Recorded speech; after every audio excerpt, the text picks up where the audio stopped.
Welcome बच्चों, start करते हैं fresh lecture. Electric potential due to charge non conducting sphere. Charge है but non conducting sphere है, समझ में आया होगा। आवेशित अचालक गोले के कारण, गोला है आवेशित भी है लेकिन अचालक है, ठीक है। प्रॉपर्टी पता होगी आपको। तो इसके लिए अब हम क्या निकालेंगे, पोटेंशियल निकालना सीखेंगे, नॉट पोटेंशियल डिफरेंस, पोटेंशियल, ठीक है। सबसे पहले गोला बनाओ, स्फीयर बनाओ और बाहर एक पॉइंट ले लो। ये ले लिया मैंने पी पॉइंट बाहर, ठीक है। ये क्या हो गई, रेडियस। ये पॉइंट क्या हो गया, ओ। ओपी डिस्टेंस कितनी हो गई, स्मॉल आर ले लें, कोई लेनी पड़ेगी। और इसको मैंने प्लस क्यू से चार्ज किया क्योंकि हमें बोल रहा है वो आवेशित करना है, ठीक है। प्लस क्यू चार्ज से कर दिया आवेशित। ये सारे आवेश कहाँ चले गए, अभी चार्ज कहाँ चले जाएंगे, अंदर चले जाएंगे, उसके वॉल्यूम में चले जाएंगे, आयतन में चले जाएंगे। चले गए, क्यों, क्योंकि मूव नहीं कर सकते नॉन कंडक्टिंग के अंदर। चालक जो है, सॉरी आवेश जो है, चार्जेस जो हैं वो फ्लो नहीं कर सकते, ठीक है। तो चलो फॉर्मूला हमें पता ही है पोटेंशियल का, V is equals to minus infinite to P EDR। मालूम होगा E electric field along DR है, ठीक है ना, डॉट प्रोडक्ट नहीं है। और इनफाइनाइट टू P, कोई एक चार्ज था छोटू लाल, उसको इनफाइनाइट से लेके आए P, वो वर्क डन वगैरह सब हम कर चुके हैं। उसकी वजह से हमारा ये फॉर्मूला बना है, क्योंकि हम इनफाइनाइट से लेके आए तो इनफाइनाइट का पोटेंशियल जीरो कर दिया हमने। तो फिर कहा, हमने कहा कि दूसरे पॉइंट कौन है, कि इस पॉइंट पे ला रहे P पॉइंट पे, तो उसका निकाल रहे। तो यहाँ पे आउट भी लिख सकते हो और VP भी लिख सकते हो, एक ही बात है, ठीक है। अपन आउट निकाल रहे हैं और इसके लिए किस किस इलेक्ट्रिक फील्ड की जरूरत पड़ेगी, वो रे इलेक्ट्रिक फील्ड चेंज हो गए हैं, ठीक है। पहले वाले के कुछ और थे, इसके कुछ और है। वो कंडक्टिंग स्फीयर था, ये नॉन कंडक्टिंग है। वो चालक गोला था, ये अचालक है। ये फॉर्मूला क्यों यूज किया, दूसरा वाला क्यों नहीं किया, ये इंटीग्रेशन क्यों लगा हुआ है, क्योंकि हमें पता है कि इलेक्ट्रिक फील्ड चेंज हो रहा है, बदल रहा है इलेक्ट्रिक फील्ड, ठीक है। विद्युत क्षेत्र बदल रहा है, कांस्टेंट नहीं है, नियत नहीं है, बदल रहा है। तो चलो वैल्यू डालते हैं, V आउट निकालते हैं, is equals to minus infinite to, ये जो P पॉइंट है ये कितना दूर है, ये स्मॉल r दूर है, ले लिया। और आउट के लिए एक कंडीशन भी बनाओ, सिखाई थी कि बड़ा कौन होगा, छोटा r जो है वो बड़ा हो जाएगा बड़े r से।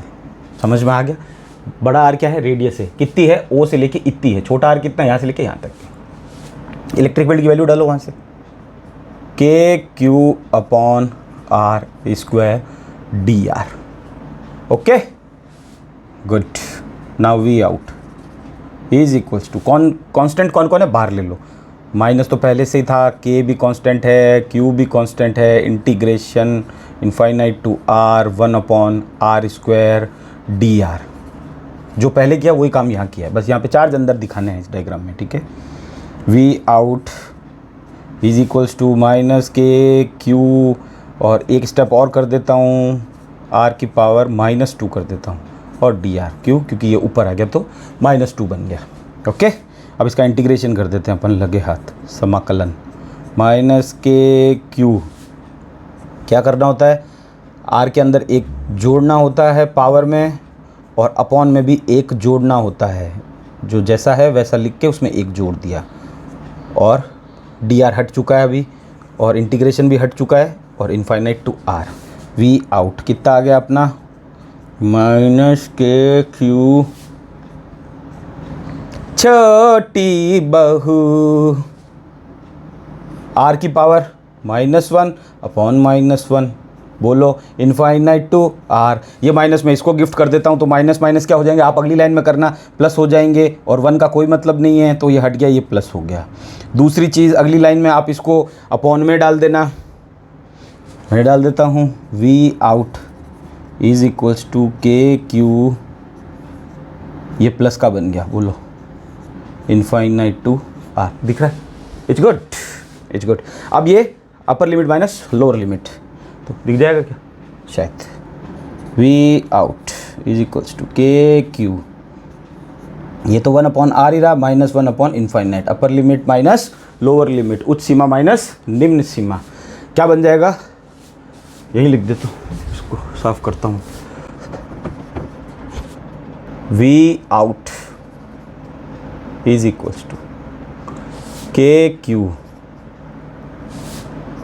1 अपॉन R और ये क्या हो गया, 0 हो गया, 1/इनफाइनाइट, बता दिया था मैंने, ठीक है। तो -0 तो ये बन गया अपना। तो वी आउट कितना आ गया अपना बाहर, KQ/R। ये पसंद नहीं हो तो ये लिख लेना 1/4πε0 Q/R। ये दोनों आ चुके हैं, एक ही चीज़ है, बस K की वैल्यू डाली है।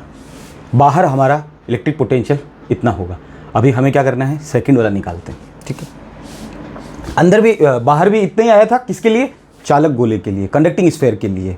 और ये पोटेंशियल अचालक के लिए भी, नॉन कंडक्टिंग स्फीयर के लिए भी इतना ही आ रहा है, सेम है, ठीक है। दूसरा देखते हैं, सेकंड, ठीक है, क्या है, एट सरफेस। कहाँ निकालेंगे, पृष्ठ पर, पृष्ठ पर या सतह पर, ठीक है। तो उस केस में हमारी कंडीशन क्या बन जाएगी, R = R बन जाएगी। हम लोग क्या निकाल रहे हैं, पोटेंशियल निकाल रहे हैं। कहाँ निकाल रहे हैं, सरफेस पे निकाल रहे हैं। तो R बराबर हमारी कंडीशन बन गई R। तो पहले डायग्राम बनाओ, स्टार्ट विद द फ्रेश। कई बार बोला है, ये रेडियस और ये रेडियस सेम है, गोले चाहे छोटा बना दिया मैंने लेकिन सेम है, ठीक है। R बराबर R करनी है तो P पॉइंट हमें यहीं लेना पड़ेगा, तभी होगी। ये R हो गई, ये O हो गया, और इसको हमने क्या दे दिया, +Q चार्ज दे दिया, ठीक है। चार्ज तो दे दिया, लेकिन ये क्या है, अचालक है, नॉन कंडक्टिंग स्फीयर है। तो क्या हो जाएगा इसका, छोटी बहू। कोई देखता है क्या सीरियल आप में से, हो गया यहाँ तक। तो लिमिट लगाओ, फॉर्मूला लगाओ, जो भी करना है।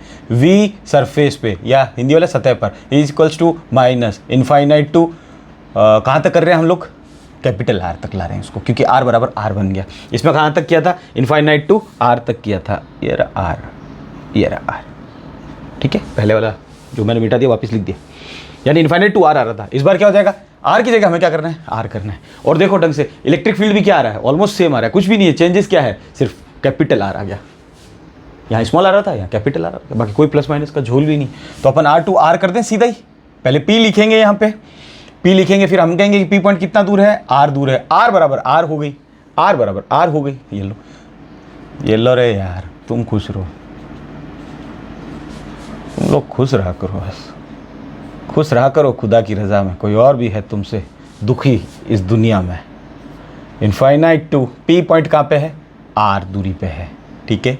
P पॉइंट की दूरी कितनी है सेंटर से, R दूरी पे है, EDR आ गया यहाँ तक। तो V सरफेस =- R की जगह मैं कैपिटल R नहीं लिख सकता, मैंने मेंशन कर दिया वहाँ पे EDR। आप देखो, इसको सॉल्व नहीं करना होता, कहीं सॉल्व करने लग जाओगे। V सरफेस पे कितना आ गया हमारा, KQ/R।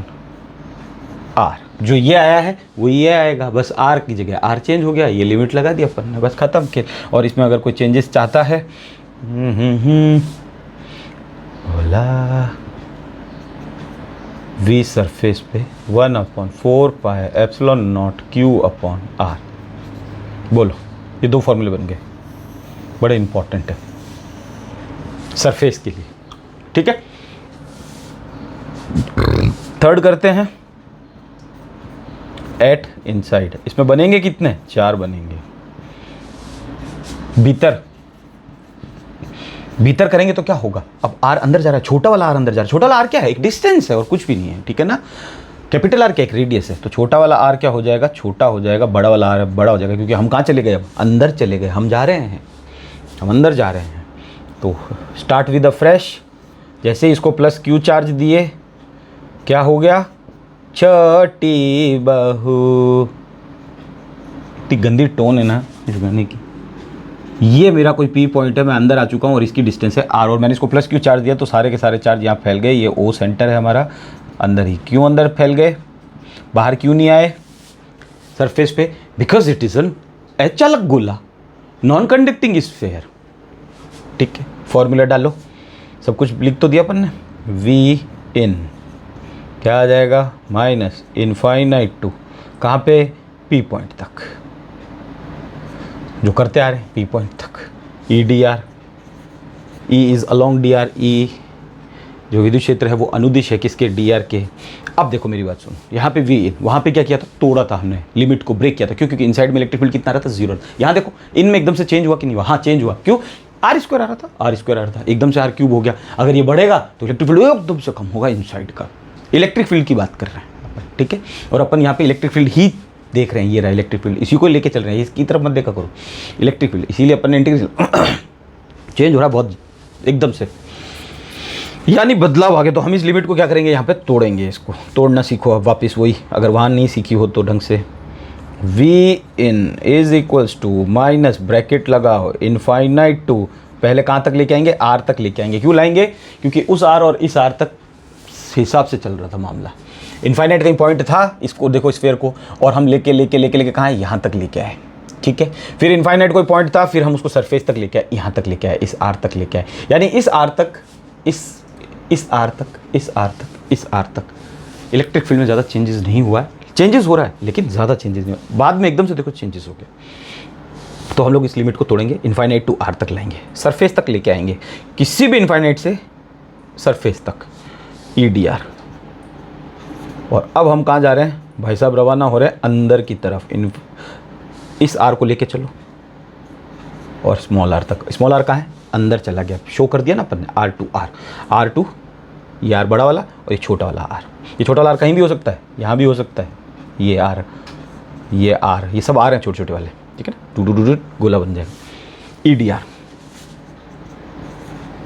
लिमिट को देखो ढंग से, इनफाइनाइट टू आर, फिर यही आर वापस इधर और इधर से छोटा आर। क्यों तोड़ा लिमिट को, क्योंकि मैथमेटिक्स के हिसाब से तो ये बोला जाता है कि फंक्शन कंटिन्यूस नहीं रहा, और कंटिन्यूस नहीं है तो डिफरेंशिएबल भी नहीं है, सतत नहीं है। अगर कोई फलन तो वो अवकलन के लायक भी नहीं है। और बायोलॉजी के हिसाब से कि लिमिट को बेटा तोड़ना पड़ता है। क्यों तोड़ना पड़ता है, क्योंकि एकदम से एब्रप्टली चेंज जो आ रहा है उसके अंदर, जैसे इनसाइड में घुस रहे थे चालक गोले के लिए तब जीरो आ रहा था, ठीक, तो सारी वैल्यू जीरो हो जाती है। ये कहाँ निकाल रहे हैं हम, भीतर निकाल रहे हैं, दिख जाएगा, ठीक है। एक और लाइन लिख देते हैं अपन, इसको खोल देते हैं और कुछ, तो minus infinite to capital R E D R, ये माइनस प्लस माइनस हो जाएगा, आर टू स्मॉल आर और ई डी आर। अब अपने पास सारी वैल्यू हो गई। ये आर टू आर कहाँ जा रहा है, देखो ढंग से, आर टू आर, ये आर कहाँ है, इसकी बात कर रहे हैं अब, यहाँ पे देखो, तो छोटा आर अंदर है, तो कौन सा लेंगे इलेक्ट्रिक फील्ड, ये लेंगे इनसाइड वाला। लिख दूँ अब अच्छे से, वैसे ज़रूरत ही नहीं है यहाँ पे लिखने की, ये लिमिट बता रही है हमको सब कुछ। जैसे सिग्नल बताता है हमको, रेड सिग्नल पे रुकना होता है, कोई किसी ने समझाया थोड़ी था, बस बचपन से सीखे हैं देख के, बच्चा देख के ही तो सीखता है, और क्या, तो देख के सीखो। और इनफाइनाइट टू आर ये वाला कौन सा ले लेंगे कि सरफेस पे आ गया है, ये सरफेस पे आ गया, सतह पर आ गया इनफाइनाइट टू आर, कहीं आ रहा है इनफाइनाइट टू आर, ठीक है। तो इसकी वैल्यू डाल दें, वी इनकी इधर डाल करते हैं, बढ़िया एकदम। अब देखो वी इन, इसमें एक केस और बनेगा बेटा, ध्यान रखना, इसको सॉल्व नहीं करना है इतने से को, क्योंकि ये हमने सॉल्व कर रखा है। ये रहा पूरा सिंपल, देखो infinite to capital R minus E D R, क्या वैल्यू आ रही है, के क्यू अपन आर। लिख दूँ यहाँ पे, कैपिटल वाला लिखना लेकिन, क्योंकि सरफेस पे आ चुका है। आगे देखो माइनस का साइन आ रहा है, ठीक है। इलेक्ट्रिक फील्ड की वैल्यू डाल दूँ और लिमिट लगा देता हूँ, R to small R. Electric field की वैल्यू कितनी, ये वाली काम आएगी, इनसाइड वाला लिखा हुआ है, ये रहा, K Q upon R cube into R, ये बैठा, ठीक है। अगर इसको कोई सॉल्व करना चाहता था, सरफेस को सॉल्व नहीं करते, लेकिन अगर कोई करने का इच्छुक है तो यहाँ से सीख लो, यही मिल जाएगा, ठीक है ना। अगर कोई इच्छुक है, if you wish to solve this derivation, we are going to solve this, okay. R और डी आर कौन लिखेगा इस पे, क्योंकि इंटीग्रेशन नहीं होता। इलेक्ट्रिक फील्ड की वैल्यू डालिए, डी आर पड़ा हुआ अभी भी, भूला मत करो। V in is equals to K Q by R. अब देखो बेटा, कांस्टेंट को पहले बाहर पटको, कांस्टेंट कौन कौन है, के कांस्टेंट है, क्यू कांस्टेंट है, और कौन कांस्टेंट है, आर कांस्टेंट है, कैपिटल वाला ये, तो आर क्यू बाहर आ जाएगा। क्यों आ जाएगा, क्योंकि रेडियस कांस्टेंट रहती है, हमने सुना है ये रेडियस कांस्टेंट, ये रेडियस कांस्टेंट, ये रेडियस कांस्टेंट, तभी तो गोला बनेगा। रेडियस टेढ़ी मेढ़ी होगी तो अलग अलग गोले बनेगा। हमें सिर्फ एक रेडियस दे रखी है, उसने 5 सेंटीमीटर 5 सेंटीमीटर 5 सेंटीमीटर का गोला बनाना था हमको, ठीक है, स्फीयर बनाना था। अब वो बोल रहा है कि आपने गोला तो बना दिया, अब आपकी ये जो है ये डिस्टेंस है, यहाँ पहले बाहर जाओ गोले के, अब गोले पे खड़े हो जाओ और अब गोले के अंदर आ जाओ आप। तो ये हमारी चेंज हो रही थी, ये वाली छोटी आर, तब हम ये नाटक कर रहे थे, अलग अलग जगह पे निकाल रहे थे, लेकिन यहाँ पे आर क्यूब क्या है, रेडियस है, और रेडियस क्या होती है, नियत होती है, कांस्टेंट होगी। क्या बचा, R dot D R, D R dot नहीं है, आर डी आर, और आर से हमको आर तक करना है इसका इंटीग्रेशन। तो वी इन कितना आ जाएगा, is equals to K Q upon are. ये ढंग से समझना, ये बहुत इंपॉर्टेंट है। ये IIT एडवांस वगैरह जो होता है ना, उसके लेवल का क्वेश्चन बनता है फिर यहाँ से, ठीक है। और जो नीट वाले हैं वो ढंग से समझना, क्योंकि ग्राफ बनेगा एक इंपॉर्टेंट। तो आपके ग्राफ आता है नीट के अंदर, जो बायोलॉजी वाले बच्चे हैं। और दूसरा, ये आपके बुक के हिसाब से इंपॉर्टेंट है, यानी बुक के हिसाब से, क्योंकि वो आपसे निकलवाएगा के क्यू अपॉन आर क्यूब। और इसका इंटीग्रेशन किया मैंने आर का, तो आर पे कितना भी पावर, जिसकी पावर कुछ नहीं उसकी पावर 1 होती है, तो 1 तो है ही इस पे, और एक 1 हमें जोड़ना है, तो R1 + 1 अपॉन 1 + 1 1 + 1, और ये डी आर पी आर सब हट गए, R2 R आ गया। बोलो कोई प्रॉब्लम है? नहीं, ठीक है। V in is equals to, इसको लिख दूँ मैं R2 अपॉन 2। हो गया यहाँ तक। तो अगली लाइन में आप करना है इसको, ठीक है।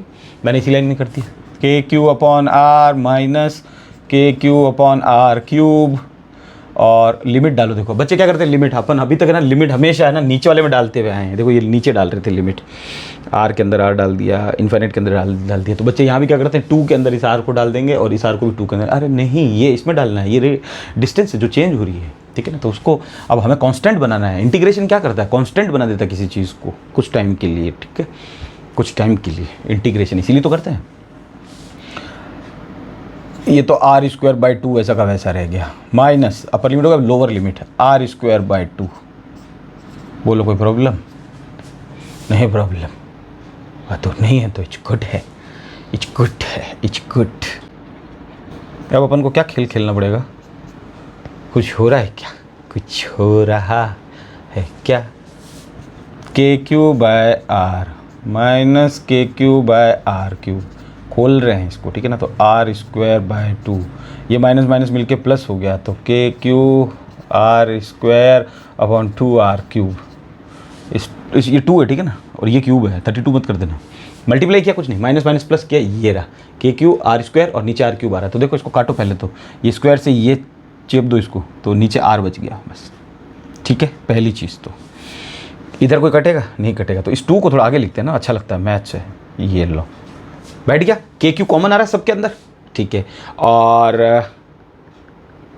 KQ कॉमन ले लो बस, V इन KQ मैंने कॉमन ले लिया, क्या बचा बेटा, 1/R minus R² upon 2R³ plus KQ common आ गया तो 1/2R। बोलो कोई प्रॉब्लम है? नहीं। इनको क्या कर देंगे अपन, एलसीएम ले लेंगे। एलसीएम लेना आता है, छोटी क्लास में सीखे होंगे।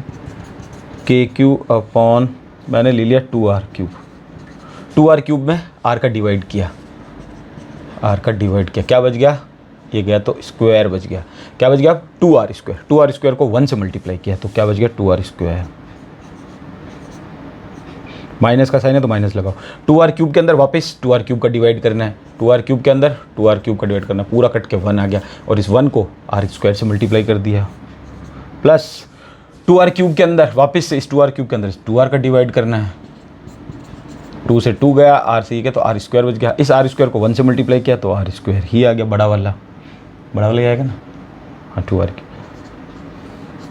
अब ढंग से देखो बेटा, 2R² प्लस R² एक जैसे हैं, 2R² और प्लस R², कैपिटल वाला की बात कर रहा हूँ, कैपिटल वाला, 3R² माइनस R² हटा दूँ इसको यहाँ से, और इसको 3R² कर दूँ, ये लो 3R², और ये क्या बन गया, माइनस R², वैसा का वैसा रह गया।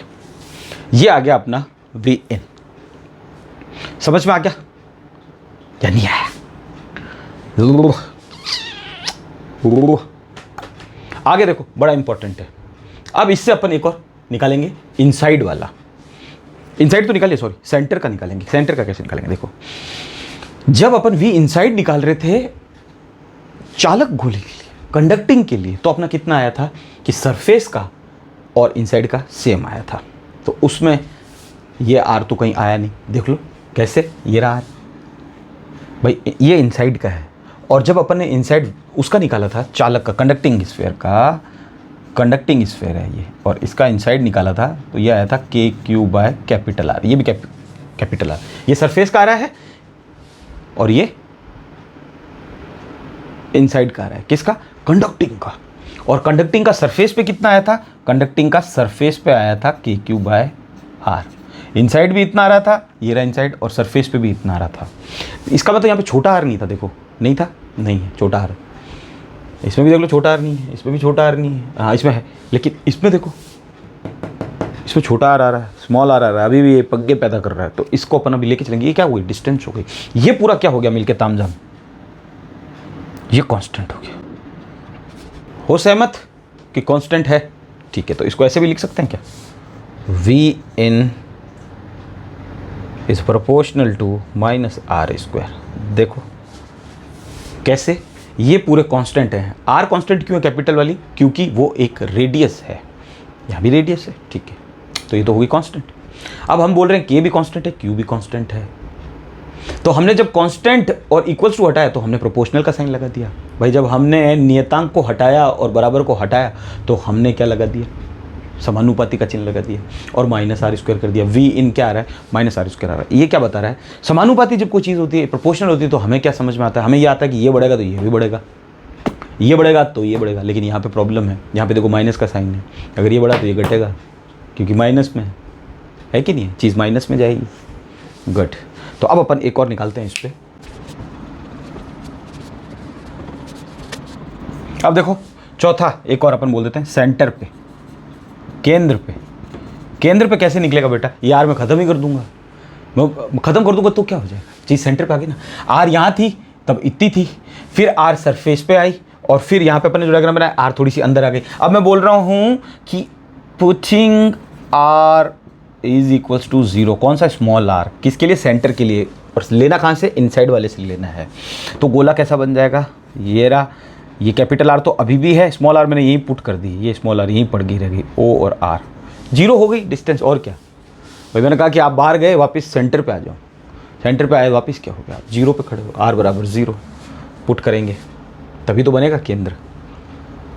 तब देखो क्या बन के आएगा, वी इन जो अपन निकाल रहे थे, अब ये वी सेंटर बन गया क्योंकि आर हमने 0 कर दी, तो वी सेंटर यानी केंद्र लिख लेना क्या है, के Q 3r square upon 2r cube और माइनस 0।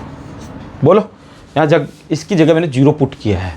और क्यों किया है, क्योंकि मैं उसको सेंटर पे लाना चाहता हूँ। किसी चीज़ को सेंटर पे लाएंगे डिस्टेंस कितनी हो जाएगी, सेंटर पे खड़ा है और वहाँ से हम बोल रहे हैं, क्योंकि हमने ओरिजिन पॉइंट लिया है, ये मूल बिंदु लिया है हमने, ठीक है, उससे हम ये बोल रहे हैं कि ये आर डिस्टेंस है, फिर उससे हमने बोला ये आर डिस्टेंस होगी, सेंटर से तो ले रहे हैं। अब हमें आर को बोल रहे हैं आजा आजा आजा 0 सेंटर पे आ जा तू, तो सेंटर पे कितनी होगी, 0 हो गई। ये 0 है, 0 ओ मत समझ लेना इसको, खत्म खेल। यहाँ तक तो ये 0 हो गया, ये हटा दें 0 को और ये लो, आप अगली लाइन में करना, आर स्क्वायर से ये कट गया, क्यूब बचा आर, तो वी सेंटर कितना आया ढंग से देखना, 3/2 कांस्टेंट, इसको आगे लिखो, और के क्यू बाय आर बचा, के क्यू बाय आर। आगे देखो ये किसका है बेटा, पोटेंशियल के क्यू बाय आर, कहीं दिख रहा है के क्यू बाय आर, के क्यू बाय आर, इसलिए मिटाया नहीं। इसका नहीं है, क्यों, क्योंकि स्मॉलर आ रहा है, इसका क्या है, बड़ा आ रहा है। ये हो गया वी सरफेस का, कह सकता हूं इसको वी सरफेस, गुड, ध्यान रखना बहुत इंपॉर्टेंट चीज़ है ये, हल्के मत ले लेना इसको। वी सेंटर पे हमारा कितना आ गया, 3/2 VS। और अच्छे से लिखें, देखो ये कौन से फॉर्म में है, ये फ्रैक्शन फॉर्म में है, भिन्न संख्या में है, इसको डेसिमल में लिखते हैं, दशमलव में लिखते हैं। VC सेंटर यानी 1.5 VS, ठीक है, बस 3/2 के अंदर, हाँ दिख रहा है, ठीक है, 1.5 लिख दिया इसको, कहीं कंफ्यूज मत हो जाना कि 3/2 देखा था हमने तो 1.5 कहाँ से आ गया, 3/2 में डिवाइड करेंगे तो 1.5 आ जाता है, ठीक है, 2 का। तो ये चीज़ हमको क्या बता रही है, ये बता रही है कि सेंटर का जो पोटेंशियल होगा ना, वो सरफेस के पोटेंशियल से 1.5 गुना ज़्यादा होगा। सेंटर का पोटेंशियल यानी केंद्र का विभव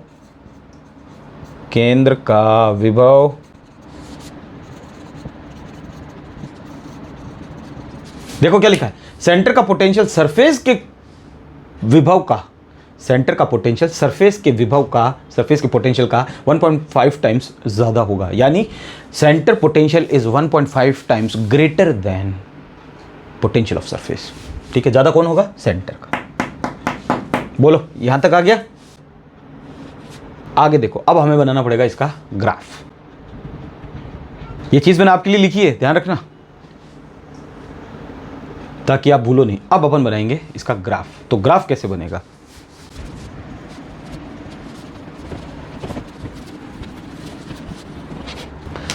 अब देखो बेटा, एक चीज अपन ने अभी यहां पे लिखी थी कि v in is directly proportional to -r², लिखी थी। अब बायोलॉजी वाले भी ढंग से समझना, अब यहाँ पे काम आता है। नीट में तुम आपसे लोगों से ग्राफ पूछेंगे या नॉर्मल ग्राफ भी पूछ सकता है, लाइफ में कई बार बनाया होगा। जैसे अगर आपको बोले y = √x का ग्राफ बनाओ, तो कैसे बनाओगे आप ग्राफ, रूट की वैल्यू निकालने बैठोगे। ठीक है, मैं सिखाता हूँ आज। और कई बार मैंने बताया है कि मैं आनंद देने के लिए और आनंद लेने के लिए पढ़ाता हूँ। आज आनंद देंगे आपको, देखना ढंग से समझना इस चीज़ को। आज आपको सिखाएंगे इसको 2 मिनट में, लेकिन किस ट्रिक से, पैराबोला। नाम सुना है, परवलय। बायोलॉजी वाले बोलेंगे हम क्यों पढ़े, अरे नहीं, आप पढ़ चुके हो 10th के अंदर, आपको मालूम नहीं, कुछ चीज़ें मालूम नहीं होती है। अपन इसको बनाएंगे पैराबोला से। हाँ, इसका ग्राफ बनाना है, नीट में कई बार आ जाता है। पैराबोला से बनाएंगे। पैराबोला क्या होता है, परवलय। समझना, बहुत ही अच्छी चीज़ है और 2 मिनट का काम है, खेल खत्म है। पैराबोला मैंने अपनी ज़िंदगी में 4 टाइप के देखे हैं। y² = 4ax, y² = -4ax, 2 तो ये हो गए, और x की डायरेक्शन में बनाना है तो 4ay, और इस x की डायरेक्शन में बनाना है लेकिन -y में बनाना है। ये 4 पैराबोला होते हैं। अब पहले तो अब आप बोलोगे पैराबोला आया क्यों, ढंग से सुनो मेरी बात। स्क्वायर आ रहा है, इस चीज़ को मैं ऐसे नहीं लिख सकता कि इसका रूट हटाए तो इस पर क्या लग जाएगा, स्क्वायर लग जाएगा। लग गया, नहीं लग गया स्क्वायर। इसका ग्राफ बना लो, फिर रूट का बना लो या स्क्वायर का बना लो, बात तो एक ही है ना। क्या बन रहा है, पैराबोला बना कि नहीं बना, देखो। अब आप बोलोगे कि इसमें और इसमें रिलेशन क्या है, इसमें रिलेशन है। देखो पैराबोला में क्या आता है, x तो है ही अपना, y² है ही, लेकिन 4a भी आता है। तो मैं क्या बोल रहा हूँ, इसको जो 4ax है ना, y² = 4ax, इसको समझना। मैं क्या लिख रहा हूँ, proportional to x, because 4a constant है, नियतांक है। तो y किसके प्रोपोर्शनल हो गया, x के हो गया कि नहीं हुआ, y² किसके प्रोपोर्शनल हो गया, x के प्रोपोर्शनल हुआ कि नहीं हुआ, हो गया। यहाँ तक तो समझ में आ गया। तो यहाँ भी तो यही हो रहा है, देखो बन गई चीज़ वैसी की वैसी। ठीक है, अपन वो बना देंगे इधर उधर करके, उसकी चिंता मत करो, बस अब पहले इस पैराबोला को सीखो। अब सुनो, ये पैराबोला बनता कब था, ये पैराबोला तब बनता था जब आपके पास में द्विघात समीकरण आती थी, क्वाड्रेटिक इक्वेशन आती थी, जो आप 10th में पढ़े हो, जिसके फैक्टर करने पड़ते थे, मिडिल टर्म स्प्लिटिंग, बीच वाली को तोड़ो, गुणा करो, जोड़ो, वो बराबर आना चाहिए, फिर आप फैक्टर में कॉमन लेते थे, करते थे। ठीक है, कोई भी क्वाड्रेटिक इक्वेशन होती है ना, x² + x + 3, ये क्वाड्रेटिक इक्वेशन है, द्विघात समीकरण। पता कैसे चला, डिग्री 2 होनी चाहिए। इसकी डिग्री कितनी है, जिसके ऊपर कुछ नहीं उसके ऊपर 1, यह 2 दे रखा है। ठीक है, डिग्री मतलब पावर, मैक्सिमम पावर कितनी है इसके ऊपर, 1 भी है और 2 भी, मैक्सिमम 2 है। तो जिसके ऊपर 2 घात आ जाती है या 2 की पावर आ जाती है या डिग्री 2 आ जाती है जिसके ऊपर, वो क्वाड्रेटिक इक्वेशन बन जाती है, वो द्विघात समीकरण बन जाती है। बन गई द्विघात समीकरण, हमारे यहाँ पे द्विघात बनी हुई है, बैठ गया, क्योंकि स्क्वायर आ रहा है इस पर। तो इन्हीं से ही हम सीखेंगे। तो 10th में जब इसका ग्राफ बनाते थे तो पैराबोला ग्राफ बनता था, बस इतना सा लिखा हुआ था 10th के अंदर।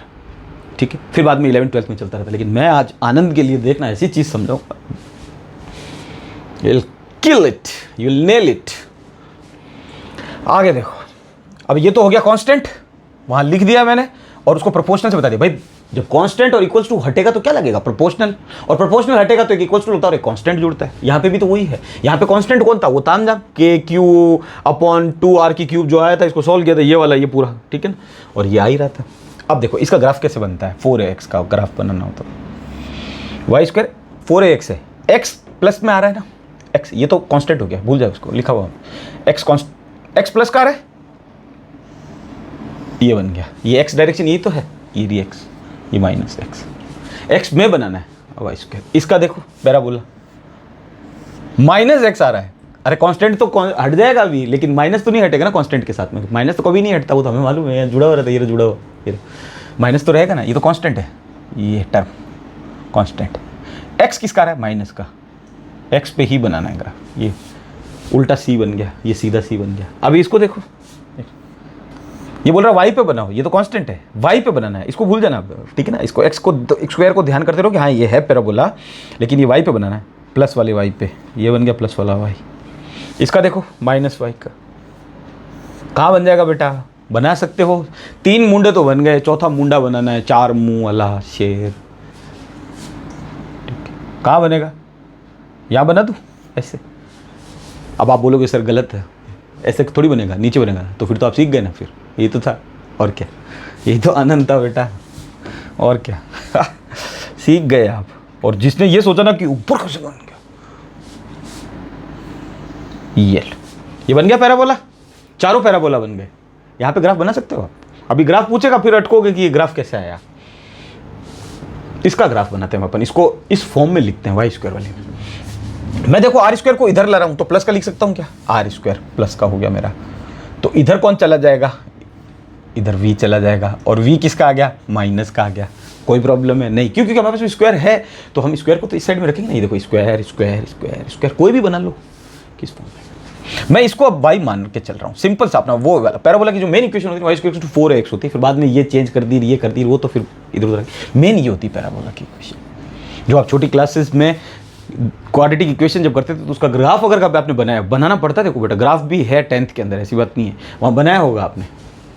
तो ये और क्वाड्रेटिक इक्वेशन का ग्राफ बना होगा, इस टाइप का ग्राफ बनेगा। ये कब बन जाते हैं, एक सी उल्टा सी फिर यू फिर उल्टा यू। इसका देखो, इसको मैं वाई स्क्वायर मान रहा हूँ, ये मेरा वाई स्क्वायर बन गया। तो ये क्या आ गया, माइनस एक्स बना कि नहीं बना, इसको मैंने एक्स मान लिया। यानी आर स्क्वायर को मैं वाई मान रहा हूँ, वी को मैं एक्स मान रहा हूँ, ठीक है। और माइनस जैसा था वैसा का वैसा पड़ा हुआ है। अब ये क्या बन गया, Y square proportional to minus X. Y square proportional to minus X वाला ग्राफ कहाँ दिख रहा है बेटा, माइनस एक्स दिखना चाहिए और इधर वाई स्क्वायर आना चाहिए। तो ये तो आउट हो गया, आउट, घर जा। ये तू भी अपने घर जा ना मक्खी, तू भी घर जा, तेरे पास माइनस नहीं है, तू आ जा छोटी बहू। ग्राफ बनाएंगे अपन, देखना इसका आर स्क्वायर माइनस वी का माइनस में है, माइनस एक्स इधर लेंगे हम, ये बोलेंगे ठीक है। और वाई स्क्वायर अपना है ही, अपने को कोई लेना देना नहीं, ग्राफ ये वाला बन जाएगा सीधा, कुछ नहीं करना, ग्राफ बनाना ही नहीं है। ये लो बन गया। और वह रूट का ग्राफ आएगा तो ये भी तो ऐसे ही बनेगा ना, ये रूट का। ये कैसे बनाओगे, इसको इधर कर दोगे, kidding. Y square is equals to X. तो स्क्वायर का और अंडर रूट का कभी भी ग्राफ आ जाए ना, पैराबोला आपकी इतनी हेल्प करेगा। और ये आप 10th में पढ़ चुके हो, क्वाड्रेटिक इक्वेशन जिसकी पावर 2 होती है, जिसकी घात 2 होती है, जिसकी डिग्री 2 होती है, वो क्वाड्रेटिक इक्वेशन होती है, द्विघात समीकरण होती है। और द्विघात समीकरण का जब भी ग्राफ बनेगा पैराबोला ही बनता है, और आपने पढ़ा हुआ है इसको। तो अब अपना ग्राफ आपको कौन सा याद रखना है, ये वाला याद रखना है। अब मैं सारे मिटा दूँ ताकि अपने ये काम, ये वाला ग्राफ अपने काम आया, ये वाला, और कोई काम नहीं आया। अब देखो बेटा, इधर तो आर चल ही रहा है अपन को, और इधर अपन को क्या रखना है, वी रखना है। बैठ गया। यानी हम ये बोल रहे हैं कि वी जो सेंटर आया है ना, सेंटर, वो सरफेस का कितना आया है, 1.5 गुना आया है। और सरफेस के बाहर जो आया है वो ये चल रहा है, आउट वाला भी हमारे पास में मैंने मिटाया नहीं, देख लो, ठीक है। यानी हमारे ग्राफ अब कौन कौन से बनेंगे, सेंटर, सरफेस और आउट लेना है। सेंटर लेना है, सरफेस लेना है, आउट लेना है। इनसाइड का मत लेना, ठीक है ना, इनसाइड का नहीं लेना, वो आ जाएगा, क्योंकि इनसाइड में तो फिर वो लफड़ा पड़ गया था, लंबे चौड़े ऐसे आ रहे थे। सेंटर काम करेगा वो अपना, ठीक है। वी सेंटर, सरफेस, आउट, केंद्र, पृष्ठ और बाहर, तीनों वैल्यू हमारे पास में है। अब देखो सरफेस की वैल्यू कितनी है वो मैं लिख देता हूँ। वी एस कितना होता है हमारा सरफेस पे पोटेंशियल, के क्यू अपॉन आर। बस इसमें ये स्मॉल आ रहा है और इसमें कैपिटल आ रहा है।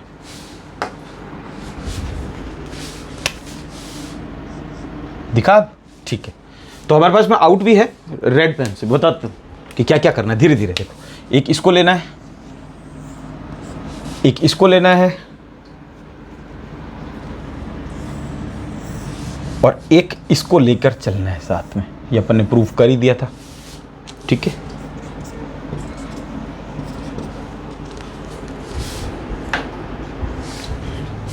दिख रहा है, हाँ। तो चलो देखो, सरफेस में कहीं यहाँ कहीं मान लेता हूँ, ये सरफेस है हमारा, तो बना देते हैं यहाँ पे सीधी लाइन नहीं आई, ठीक है। ये मेरा हो गया आउट, जिसमें आउट में क्या होता है बेटा, आर कौन होता है आउट के अंदर, आउट के अंदर देखो आर, छोटा वाला आर बड़ा हो जाता है और बड़ा वाला आर छोटा हो जाता है। R small R is greater than capital, तभी तो हमारा आउट बनता है। तो ये तो हमारा आउट बन गया। और आउट का ग्राफ कैसे बनता है, क्योंकि इसमें क्या है कि वी और आर में क्या रिलेशन है, इनवर्सली प्रोपोर्शनल है, व्युत्क्रम है एक दूसरे के। तो इसका ग्राफ तो आपको आता ही है, बच्चे जैसा है ग्राफ, बना लोगे, और कोई पूछे कि ये जीरो कहाँ होता है तो क्या बोलोगे? इनफाइनाइट पे पोटेंशियल जीरो होता है। तो ये ग्राफ चलता जा रहा है, कुछ जीरो पे क्यों नहीं आया? क्योंकि पोटेंशियल इनफाइनाइट पे जीरो होता है, चलते जा रहा है। ये ग्राफ किसका बना? ये तो खत्म खेल इसका तो, V proportional to 1/r, small r, ठीक है।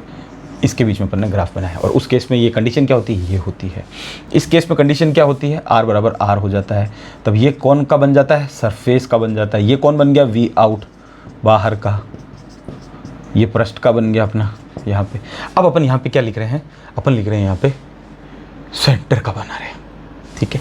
सेंटर का कैसा बनेगा? आप देखो ग्राफ, सेंटर का जो है ना वो सरफेस से 1.5 गुना ज़्यादा। सरफेस अब यहाँ आ चुका है, ये रहा, और इसका मैं नाम दे देता हूँ, ये बन गया मेरा VS, बैठ गया। ये V आउट हो गया मेरा, ये आउट। ये नीचे भी नाम दे दिए, यहाँ भी दे दिए, सब जगह दे दिए, जहाँ ताकि आपको एग्जाम में जहाँ भी याद आए आप लिख देना, कोई दिक्कत, सारे लिखने की जरूरत नहीं, जितना याद रहे उतना ही बहुत है। उसको पता होना चाहिए। आपने पैराबोला बना दिया, फिर तो बायोलॉजी वाले बच्चों ने पैराबोला बना दिया, तो मतलब मेरी आंखों के तारे हो आप। मुझे नहीं लगता ये इतनी चीज़ हार्ड थी। मैं अगर हार्ड होती तो मैं पढ़ाता ही क्यों? एक बात तो मैंने पढ़ाया था बच्चों को, तो उन्होंने बोला था कि सर ईजी था क्लास में, ऑफलाइन। आगे देखो, ये ग्राफ बनाना है हमें, मतलब हमारा ये ग्राफ से लेना देना है। मैंने सारे मिटा दिए, मैंने कहा ये नहीं लेना था। क्यों? क्योंकि हमारा देखो माइनस आ रहा है, माइनस आ रहा है, ये तो मैंने बता ही दिया, वापस से क्यों बताऊँ। तो हमारा ये ग्राफ बनेगा, ये वाली चीज़ आएगी, ये यहाँ बना दे अपन, मिला तो ऐसे बन गया पैराबोला।